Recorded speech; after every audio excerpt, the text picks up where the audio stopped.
Est-ce qu'il t'est déjà arrivé d'utiliser des mots qui sont dans la langue française et dans la langue anglaise, qui ont la même signification, mais la personne qui est en face de toi, elle a du mal à te comprendre? Moi, ça m'est déjà arrivé plusieurs fois, surtout que la langue anglaise, elle contient plus de 30% de mots qui sont utilisés dans la langue française aussi. Et ça peut être un atout, mais comme ça peut être un handicap. Pourquoi? Parce que c'est des mots que tu connais déjà, que tu sais comment les écrire, tu connais leur signification, mais le problème c'est que tu ne sais pas les prononcer. Donc dès que tu vas les utiliser, ça va être problématique. Je vais t'expliquer la petite technique pour éviter de faire ces erreurs-là, mais avant tout, je voulais me présenter. Je m'appelle Hamid, je suis professeur et formateur en langue anglaise depuis plus de 10 ans maintenant, et je suis le fondateur de la chaîne Anglais Révolution. Anglais Révolution, c'est quoi? C'est une nouvelle solution pour apprendre à parler l'anglais avec rapidité et facilité, loin des méthodes scolaires. Car ce que j'ai pu remarquer à travers mon expérience en tant qu'enseignant, c'est qu'on apprenait plus les élèves à lire et à écrire l'anglais qu'à le parler. Alors que de nos jours, ce dont on a besoin, c'est vraiment de communiquer en anglais. Car l'anglais, c'est un outil indispensable. Si tu veux voyager, si tu veux t'expatrier, si tu veux avoir accès à plein de connaissances.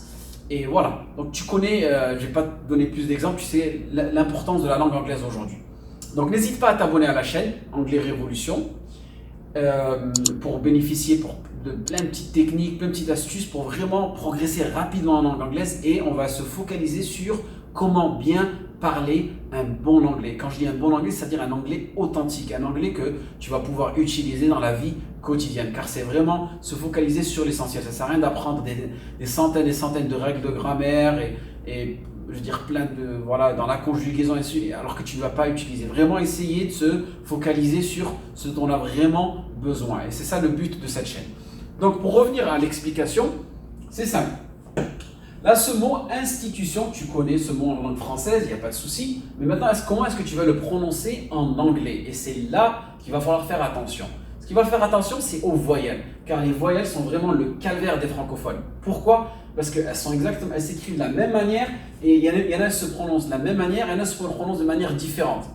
Donc, ce qu'on va faire attention, c'est là, dès le début. Regarde, ici, ces deux premières lettres-là. Nous, on va en français, on va dire un, alors que le son un n'existe pas en langue anglaise. Donc déjà, tu effaces de ta mémoire, tu effaces ce son un. Ce un n'existe pas en langue anglaise. Et ce qu'il va falloir que tu fasses, c'est que tu prononces le mot entier, ces deux lettres entièrement. Donc ça va être I et N. Donc ça va être in, tu les prononces entièrement. Donc ça va être in. Et ici, là, dès qu'on va se focaliser sur les voyelles, on a une autre voyelle ici, la lettre I. Ça va être un petit son, un petit I. Parce qu'en anglais, on a le long I et le petit I. Là, c'est vraiment un petit I. Donc, ça va être insti. Insti. Là, on a une autre voyelle, qui est le U, et qui en anglais n'existe pas aussi. Donc, ça aussi, tu peux la prendre en considération. Le U n'existe pas en langue anglaise. Ça va être un OU. Tu vois, et là, c'est un petit OU. Donc, institu. Institu. Et la dernière partie du mot, c'est shan. Voilà. Donc, ça, tu peux le remarquer, tous les mots qui se finissent avec un T-I-O-N, ça se prononce shan. Donc tu mets shan, voilà. Nickel. Donc maintenant, voilà, la dernière partie du mot, on l'a maîtrisée, la première partie du mot, on l'a maîtrisée. C'est juste faire attention ici aux voyelles. Donc qu'est-ce que ça va donner ensemble? On répète ensemble. Donc ça va donner institution. Institution, tu vois.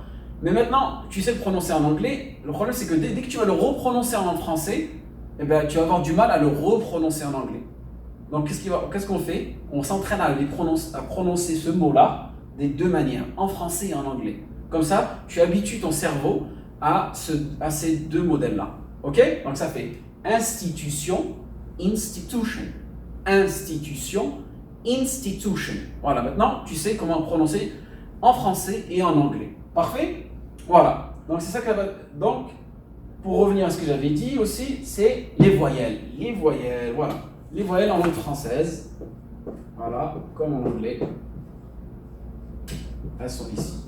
Je vais t'expliquer dans un prochain cours comment maîtriser les voyelles. Car si tu connais et que tu sais comment maîtriser les voyelles en langue anglaise, 80% de la prononciation, elle est pratiquement faite.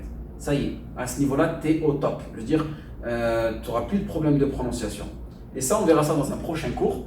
Je te dis à bientôt et pour un nouveau cours. Et voilà, c'était Anglais Révolution, ta nouvelle solution. Take care and see you for another course.